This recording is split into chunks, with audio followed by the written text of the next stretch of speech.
오늘 저는 십자가는 더하기입니다. 십자가는 플러스입니다. 더하기입니다. 라는 제목으로 하나님의 말씀을 선포하도록 하겠습니다. 작년 8월 5일에 그 주일이었습니다. 저는 오늘 본문을 가지고서 말씀을 선포했었습니다. 기억하실지 모르겠는데요. 그때 제가 이 설교는 2번에 걸쳐서 하게 될 겁니다. 라고 말씀을 드렸었습니다. 그래서 지난번 첫 번째 설교는 이제 비디오가 있으니까 혹시 궁금하시면 무슨 내용이었지 비디오를 참고하시고 이해를 돕기 위해서 지난번 설교 내용을 간단하게 요약하면서 말씀을 시작하겠습니다.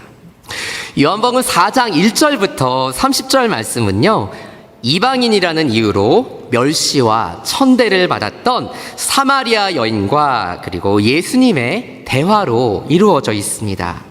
그리고 예수님과 이 사마리아 여인의 대화는 4단계로 점점 깊어집니다.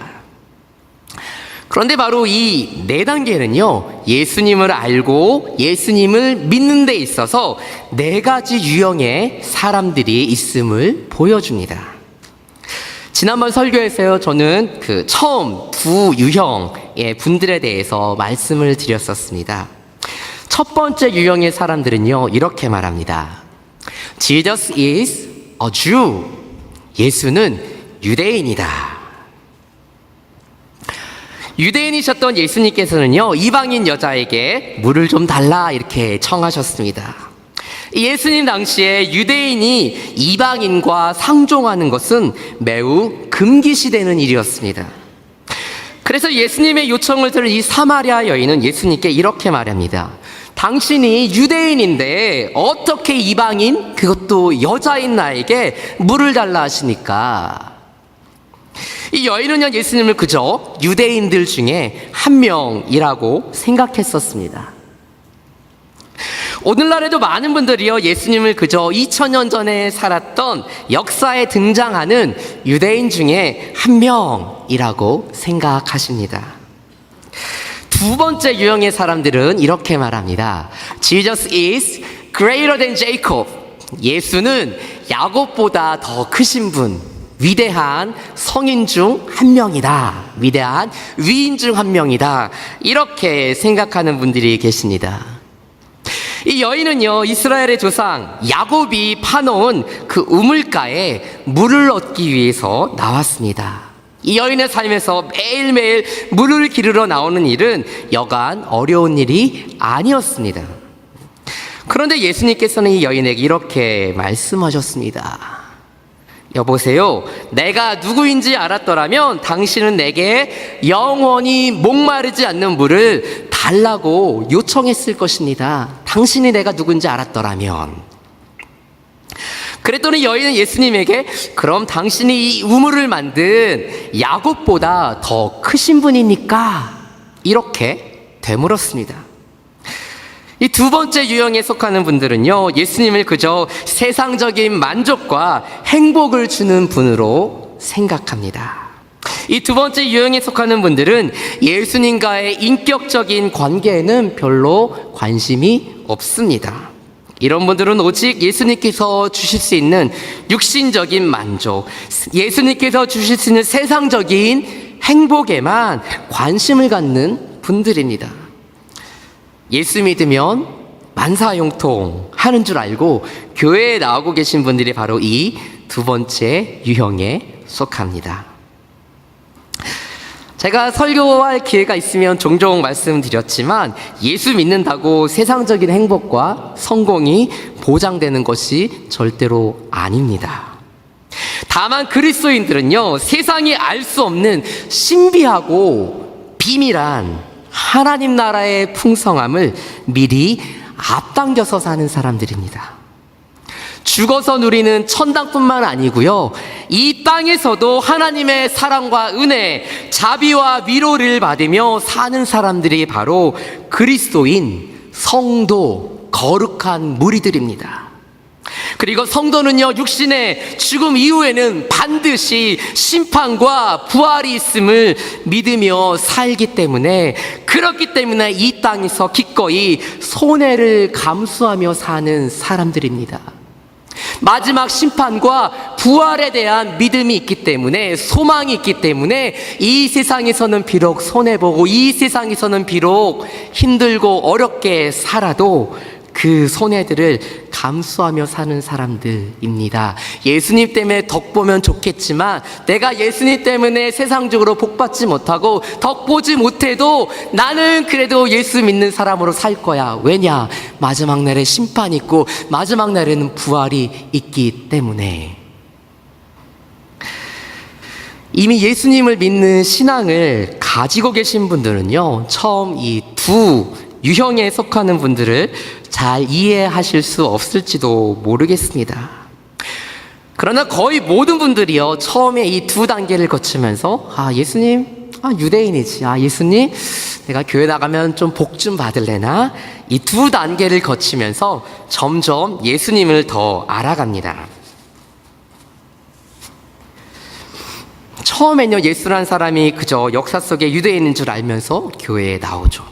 그러다가 예수 믿으면 만사형통한다는 말을 어떻게 듣고서 심심치 않게 그런 말 들으면서 기대를 갖게 됩니다. 그러다가 말씀이 더 들어가고 성경 공부를 더 하게 되고 복음이 무엇인지 배워가게 되면서 이제 세 번째 단계로 접어들게 됩니다.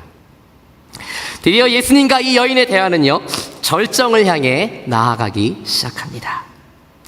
예수님과 이 사마리아 여인의 이 세 번째 단계의 대화는요, 이전의 두 단계와는 전혀 차원이 달라집니다. 이제는 대화가 매우 영적인 주제들을 다루기 시작합니다. 세 번째 부류에 속하는 분들은 이렇게 말합니다. Jesus is a prophet. 예수는 선지자다. 19절 말씀입니다. 함께 봉독하겠습니다. 시작. 여자가 이르되 주여 내가 보니 선지자로소이다. 이 세 번째에 속하는 분들은요, 예수님을 신학적으로 혹은 지식적으로 잘 알고 있는 분들입니다. 그러나 이 세 번째 부류에 속하는 분들은요, 예수님께서 위대한 역사적인 혹은 세상적인 축복을 베풀어 줄 수 있는 그 이상의 분이다라고 분명히 생각합니다. 또한 세 번째 부류에 속하는 분들은요, 예수님께서는 위대한 영적인 능력과 권위를 가지신 성인의 반열에 오르기에 충분한 자격을 가지고 계신다라고 생각도 합니다.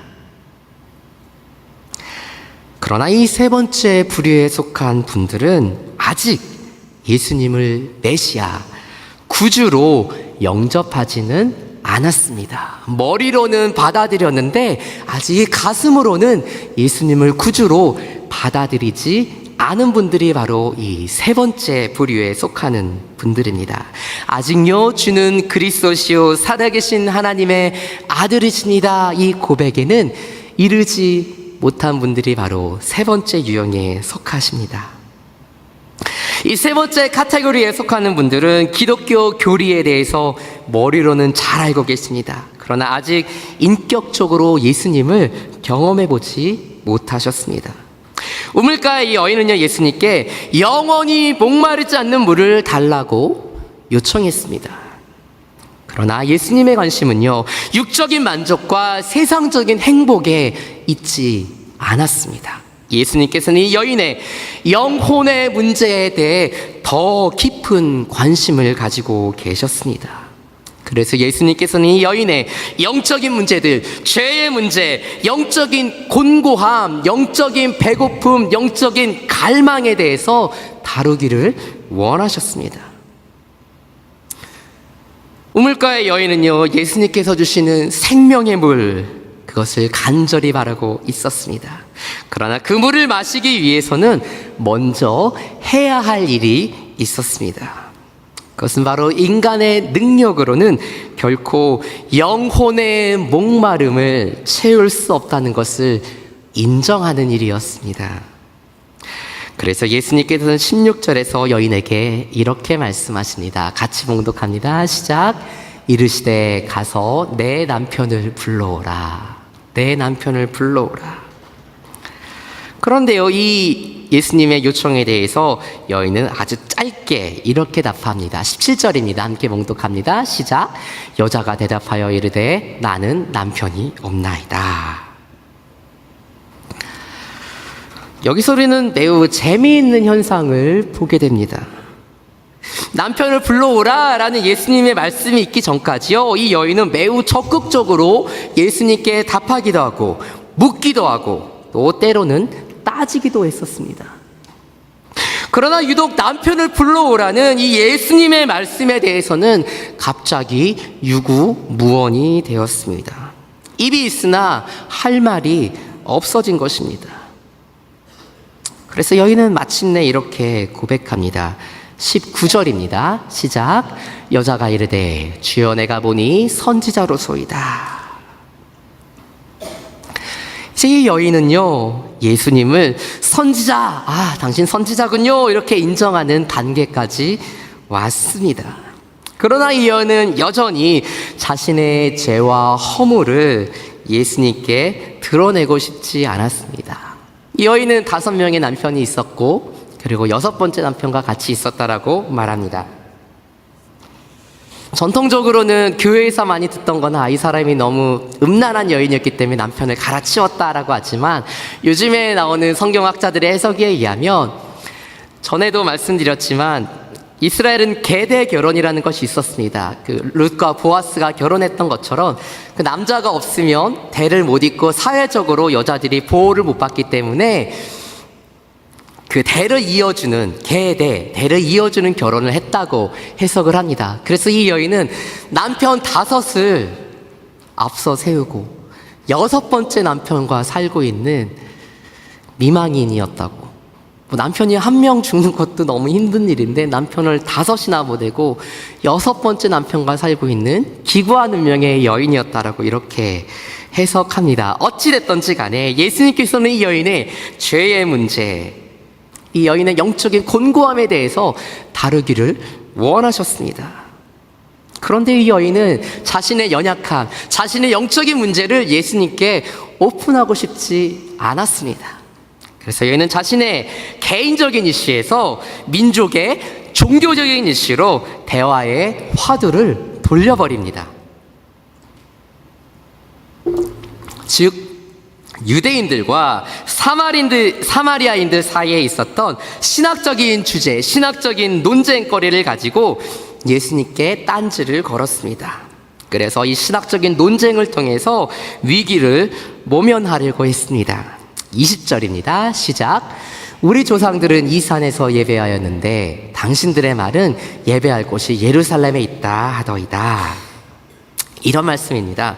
선지자 양반, 어디서 예배하는 것이 마땅합니까? 이 사마리아에 있는 그리심산입니까? 아니면 예루살렘에 있는 헤롯 성전입니까? 북이스라엘과 남유다가 나누어졌었죠. 북이스라엘의 왕이 이 사람들이 예배드리러 남유다로 내려가면 다시 안 돌아올 것 같아요. 그래가지고 그리심산에다가 우리 니네 이제 여기서 얘기하면 돼. 남유다 가서 예배할 필요 없어. 예루살렘 가서 예배할 필요 없어. 그렇게 된 거예요. 그러니까 북이스라엘의 수도였던 이 사마리아 땅에 있던 그 그리심산에서 우리 조상들은 예배하라고 했는데, 여기에서 예배하는 게 맞습니까? 아니면 당신들 유대인들이 말하는 예루살렘에 가서 예배하는 게 맞습니까? 도대체 뭐가 맞는 겁니까? 이렇게 예배의 장소에 관한 신학적인 논쟁을 가지고 예수님과 붙어보려고 했었습니다. 그랬더니 예수님께서는요, 이렇게 대답하셨습니다. 21절과 22절입니다. 시작. 예수께서 이르시되 여자여 내 말을 믿으라. 이 산에서도 말고 예루살렘에서도 말고 너희가 아버지께 예배할 때가 이르리라. 너희는 알지 못하는 것을 예배하고 우리는 아는 것을 예배하노니 이는 구원이 유대인에게서 남이라. 아멘. 이 여인은요, 나름대로 참된 예배, 진실된 예배에 대해서 예수님과 논쟁하려고 했었습니다. 그러나 이 여인은 정작 누구를 예배해야 하는가에 대해서는 알지 못했습니다. 예배의 주인, 예배의 대상이 누구인지에 대해서는 알지 못했습니다. 한마디로 이 여인은요, 습관적인 종교 생활에 머물러 있었습니다. 21절 말씀에서 예수님께서는 진리의 영을 받아서 예배할 때가 도래했음을 선포하셨습니다. 22절 말씀에서 예수님께서는 구원이 유대인에게서 남이니라 라고 말씀하시면서 예배의 주인이자 대상이 바로 유대인이셨던 당신 자신이심을 여인에게 말씀해 주셨습니다. 그러나 그럼에도 불구하고 이 여인은요, 아직도 자신이 지금 누구와 대화하고 있는지 깨닫지 못하고 있었습니다. 사랑하는 성도 여러분, 매주 예배에 나오지만 예수님과의 인격적인 관계를 가지지 못한 명목상의 그리스도인 무늬만 크리스천들이 있습니다. 머리로는요, 예수님에 대해서 너무나 잘 알고 있습니다. 성경도 많이 읽었고요. 그래서 여러 가지 신학적인 지식들도 많이 가지고 있습니다. 그러나 예수님께서 지적하신 대로 영적 무지 상태에 있는 사람들이 사실은 아주 많이 계십니다. 예수님께서는 이러한 분들을 향해 예수님을 안다고는 하지만 머리로만 알고 가슴으로는 알지 못하는 분들에게 이렇게 말씀하십니다. 23절과 24절입니다. 함께 봉독합니다. 시작. 아버지께 참되게 예배하는 자들은 영과 진리로 예배할 때가 오나니 곧 이때라. 아버지께서는 자기에게 이렇게 예배하는 자들을 찾으시느니라. 하나님은 영이시니 예배하는 자가 영과 진리로 예배할지니라. 아멘. 하나님께서 기뻐하시는 참된 예배는요, 영과 진리로 드리는 예배입니다. 다시 말해서요, 진리의 영이신 성령께서 그 영혼 안에 내주하시고 거하고 계시고 진리의 말씀이신 예수님을 구주로 영접한 사람들만이 하나님께서 기뻐하시는 참된 예배를 드릴 수 있다는 말씀입니다.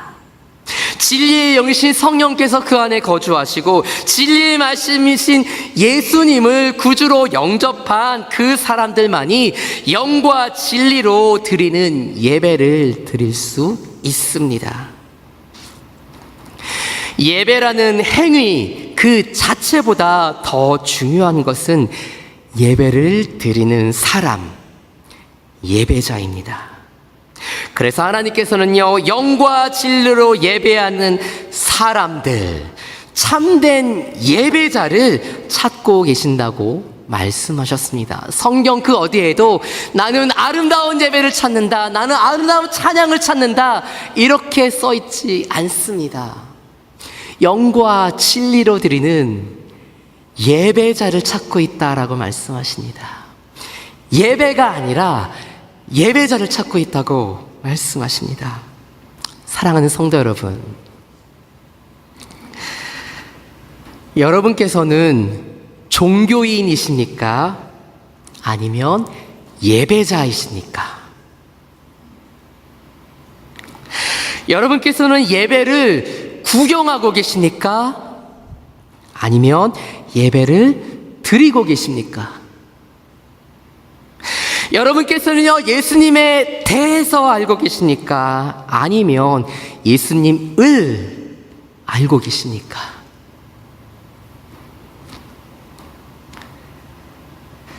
아직 예수님이요, 위대한 선지자, 성인으로밖에 생각되지 않으실 수 있습니다. 어쩌면 그냥 위인의 한 명, 어쩌면 역사 속에 있었던 유대인의 한 명으로 여전히 생각되실지도 모르겠습니다. 여전히 예수라는 사람이요, 내 머릿속에서 납득되지 않을 수 있습니다.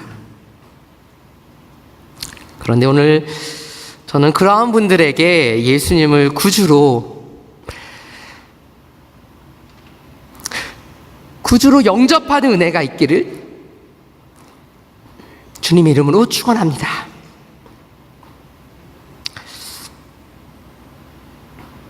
이제 마지막 네 번째입니다. 마지막 네 번째로 예수님을 나의 주, 나의 하나님, 나의 구원자로 고백하는 사람들이 있습니다. 이들은 이렇게 고백합니다. Jesus is the Christ, the Messiah. 예수는 그리스도 메시아다. 이 고백을 하는 분들이 바로 예수님과의 관계에 있어서 마지막 네 번째 부류에 속하는 분들입니다. 마침내 이 여인은요, 이 사마리아 여인은요, 예수님을 인격적으로 만나게 되고 자신의 인생에 있어서 가장 중요하고 의미 있는 고백을 하게 됩니다. 25절 말씀입니다. 같이 봉독합니다. 시작. 여자가 이르되 메시아 곧 그리스도라 하는 이가 오실 줄을 내가 아오니 그가 오시면 모든 것을 우리에게 알려주시리이다. 이 사마리아 여인은요, 비록 영적으로는 무지했지만 메시아를 고대하는 신앙을 가지고 있었습니다. 그리고 그 메시아가 오시면 모든 것들을 다 밝히 보여주실 것이라고 굳게 믿고 있었습니다. 그런데 26절입니다. 함께 봉독합니다. 시작. 예수께서 이르시되 내게 말하는 내가 그라 하시니라. 내게 말하는 내가 그라. I am he. I am who I am. 내가 바로 그다. 너에게 말하고 있는 내가 바로 그 메시아다.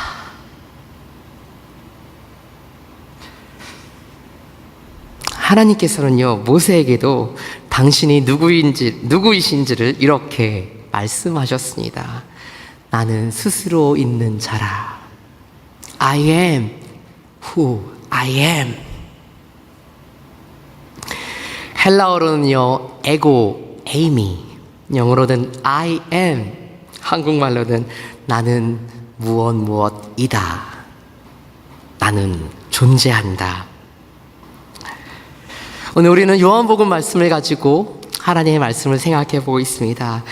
근데 이 에고 에이미, I am, 나는 무엇이다. 이 말씀은요, 요한복음에만 나오는 예수님의 독특한 자기선언입니다. 요한복음에는요, 모두 7가지의 에고 에이미가 나옵니다. 나는 생명의 떡이라. 나는 세상의 빛이다. 나는 양의 문이다. 나는 선한 목자다. 나는 부활이요 생명이다. 나는 길이요 진리요 생명이다. 나는 참 포도나무다. I am who I am.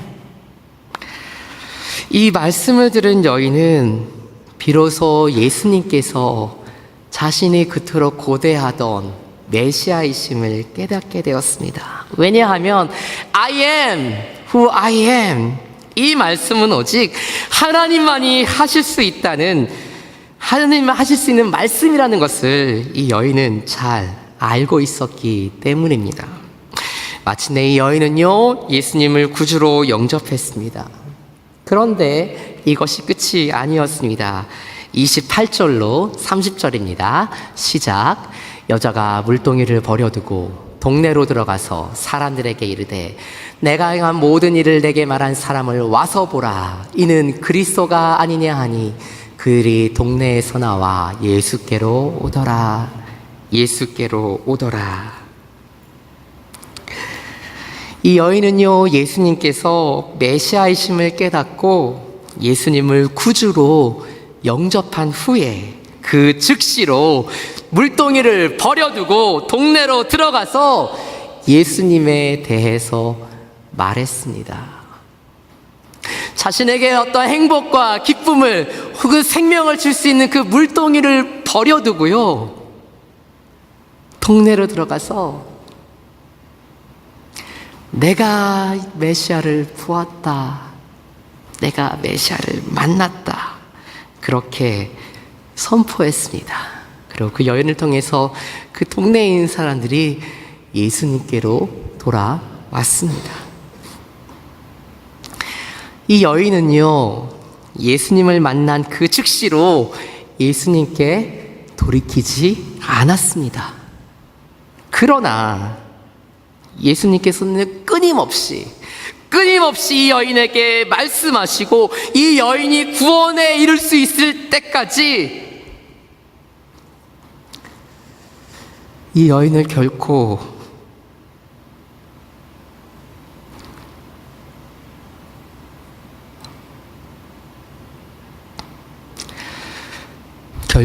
포기하지 않으셨습니다. 그리고 이것이 끝이 아니었습니다. 예수님께서 이 여인을 구원하실 뿐만 아니라 이 여인 한 사람을 통해 온 동네가 구원의 은혜를 입도록 하셨습니다. 바로 이 예수님과의 만남을 통해 이 여인의 인생은 완전히 새롭게 변화되었습니다. 그리고 이 여인이 속한 공동체도 완전히 새롭게 변화되었습니다. 훗날 사마리아 지역에는요, 성령 강림 오순절 사건 이후 세워진 7 집사님 중에 빌립 집사님에 의해서 사마리아 땅에 교회가 세워졌습니다. 결론의 말씀을 드립니다. 여러분께서는 제가 말씀드렸던 네 부류의 사람들 중에 어디에 속하십니까? Jesus is a Jew, 유대인의 한 명. Greater than Jacob, 위인의 한 명. A prophet, 선지자, 성인, 아니면 The Christ, The Messiah. 예수님, 나의 주, 나의 하나님, 나의 구원자. 여러분들은 그 예수님을 어떻게 생각하십니까? 그 예수님에 대해서 뭐라고 고백하고 계십니까? 사랑하는 성도 여러분, 사마리아 여인에게 야곱의 우물이 있었던 것처럼 오늘 우리에게는 예수 그리스도의 십자가가 있습니다. 그 십자가 아래에서요, 우리는 예수님을 만납니다. 우리는 우리 자신의 과거와 현재 그리고 미래를 만납니다. 그리고 우리는 그 십자가 아래에서 우리 자신들의 죄인으로서의 적나라한 우리의 진짜 모습을 발견하게 됩니다. 그래서 예수님의 십자가는 더하기입니다. 플러스입니다. 예수님의 십자가는요, 예수님과 우리들을 하나로 묶어주는 플러스입니다. 더하기입니다. 언제까지 그렇게 힘겹게 사시겠습니까? 이제는 영혼의 쉼을 누리고 싶지 않으십니까? 이제는 인생의 그 무거운 짐을 예수님께 맡기고 새로운 제 인생을, 제 2의 인생을 살지 않으시겠습니까? 주님, 이제는요, 제 인생이 주님께 플러스 되기 원합니다. 예수님을 나의 주, 나의 하나님, 나의 구원자로 모시고 인정하며 살기 원합니다. 이렇게 기도하고 부르짖을 때 하나님께서는 여러분들에게 그 기도에 응답하실 것입니다. 그리고 새로운 인생, 참된 인생의 기쁨을 허락해 주십니다. 아직 늦지 않았습니다. 아직 늦지 않았습니다. 지금이 바로요, 그 예수님을 만나고 그 예수님을 영접할 만한 가장 좋은 때입니다. 아침에 아무도 없는 예배당에 저 끝에 혼자 앉아서 기도하면서 이렇게 기도했습니다. 하나님, 수가성 여인에게는 그 야곱의 우물이 있었잖아요. 하나님, 이렇게는 라이프클 교회가 있잖아요. 오늘도 많은 분들이 오실 텐데, 하나님, 이 우물가로 세상적인 행복과 세상적인 만족을 혹시 구하면서 오는 분들 계십니까? Lord, please not pass by. 주님, 그냥 지나가지 마세요. 그냥 이렇게 돌아가실 수도 있었는데 굳이 사마리아를 통과하셨잖아요, 예수님. Please not pass by. 예수님, 그냥 가지 마세요.